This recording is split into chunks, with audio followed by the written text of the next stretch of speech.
Get ready! 3, 2, 1, go!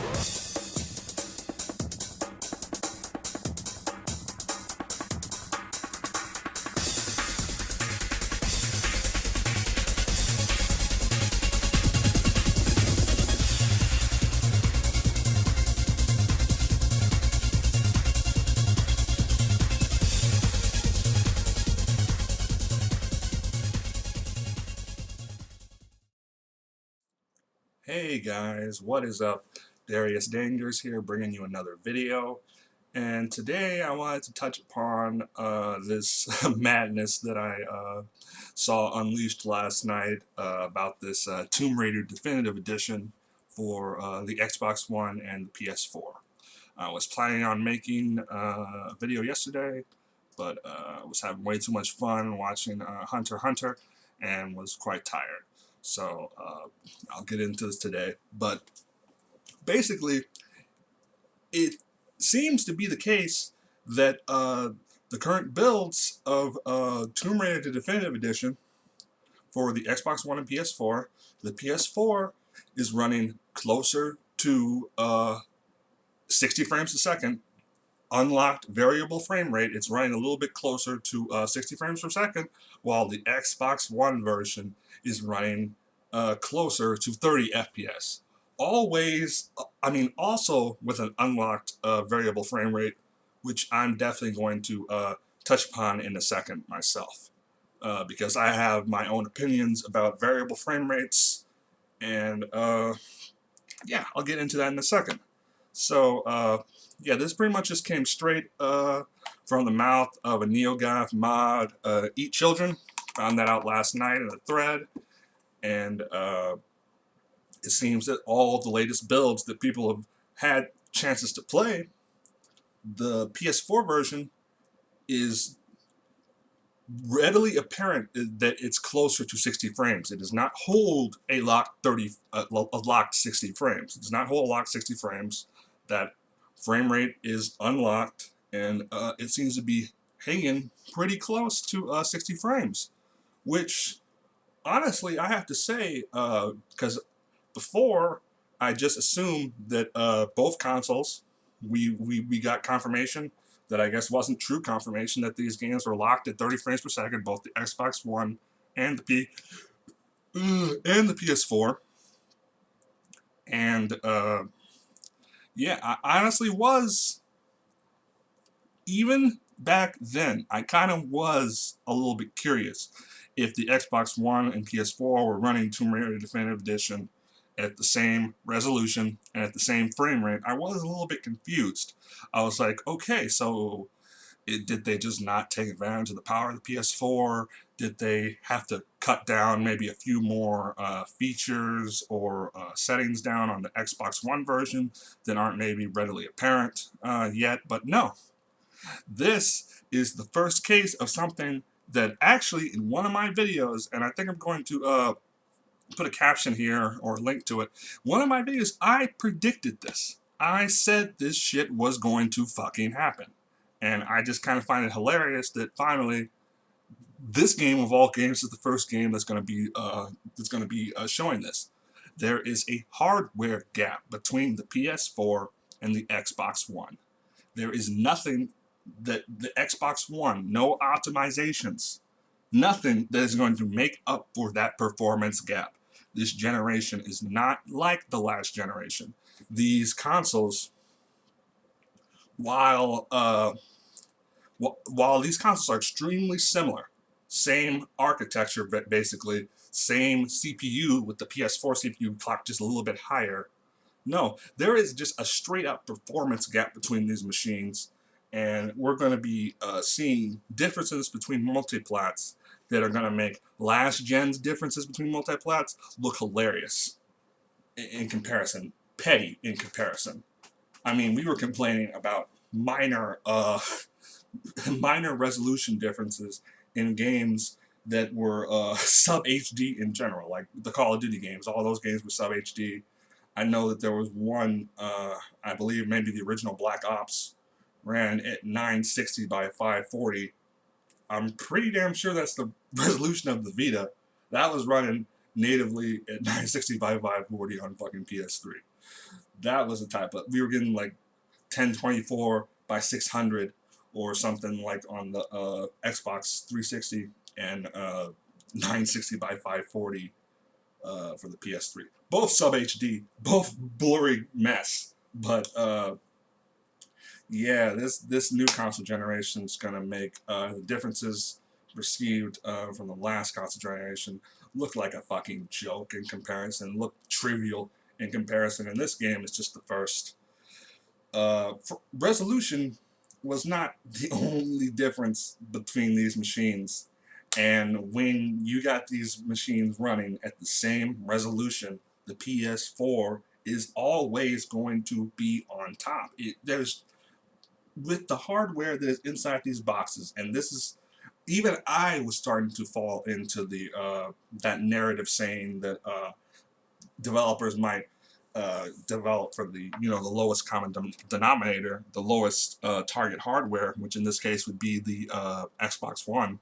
Even I was thinking that that might happen, but honestly, this is the ideal. The PS4 has more power. It's what it is. GPU is 30-50% more powerful than the PS4's GPU. It has 8 gigabytes of GDDR5 memory.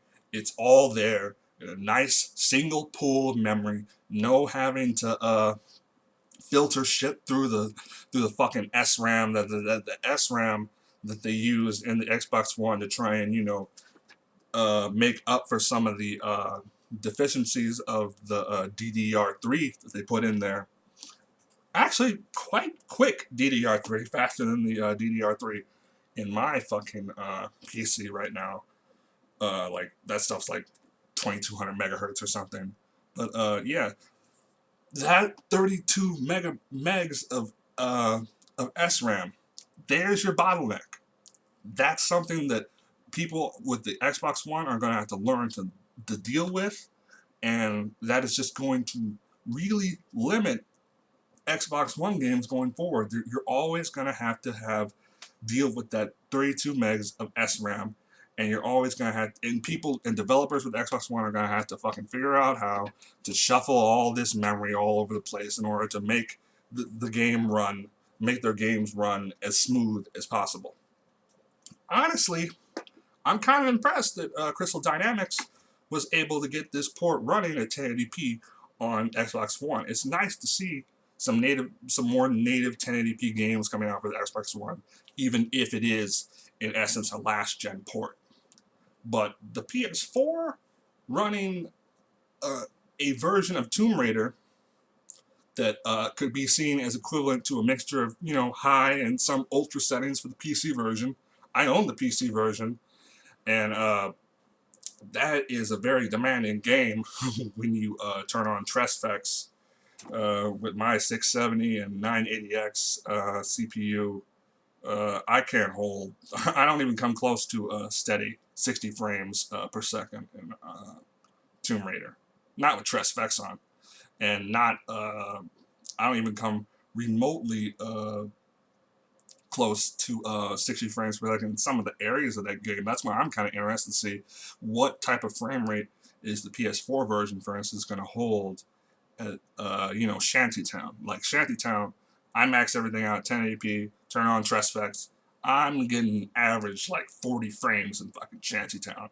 So I myself am going to be quite curious to see just how low that PS4 frame rate gets, because as I was talking earlier, both of these games actually have unlocked variable frame rates, which frankly, unless I'm playing a competitive game where I turn off VSync and I don't care about the screen tearing, I don't really like variable frame rates.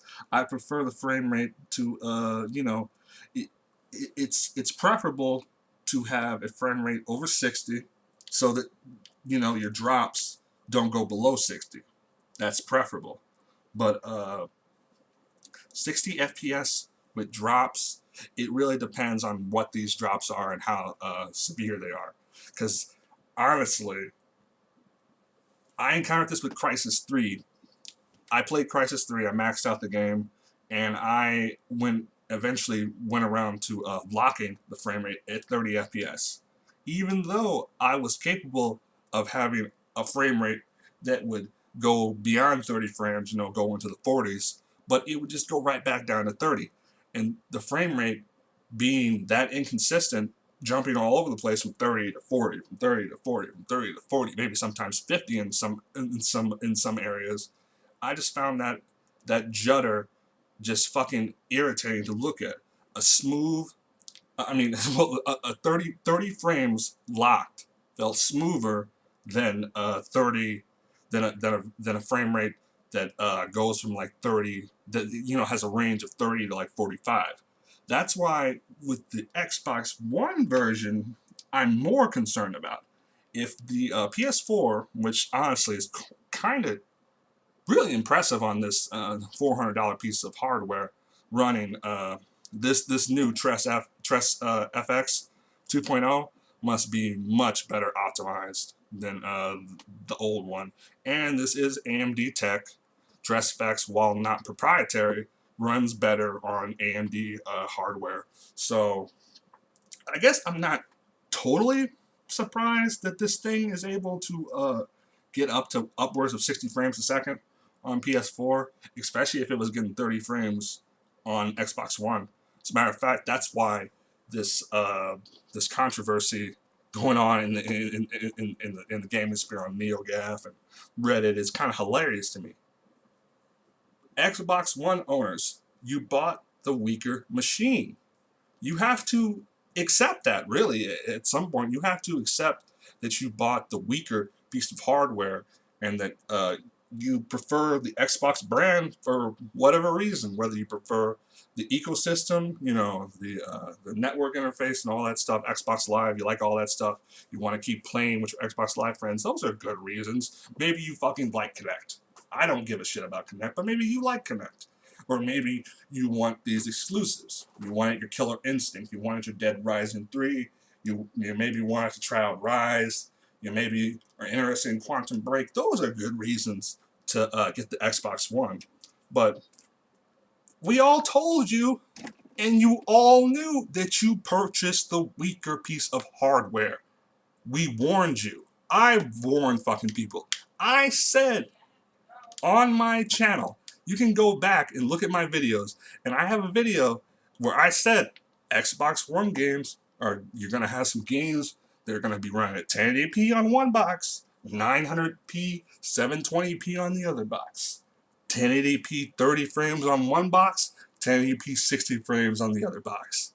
It's happening. That hardware gap is nothing. It is not going to shrink over the console generation. It's not going to shrink. As people learn the Xbox One hardware, people are going to get their heads around the PS4 hardware even better. And that raw gap is never, ever going to be closed. I mean, no, this is probably the best comparison I can make, even though, honestly, this gap is far, far, far larger than the gap between the PS4 and the Xbox One. Look at the generation PS2. PS2 and Xbox. Xbox was technologically superior to the fucking PS2 in every single conceivable way. You could get games with better frame rate on there, better textures. Multiplats always look better than three. Multiplats always look better than their PS2 counterparts, and usually look better than the GameCube counterpart. GameCube, that's another piece of hardware that was, aside from the storage capacity issues with the many DVD-ROMs, superior to PS2 in every single way. But even that is probably that hardware gap is much larger than what we're looking at here.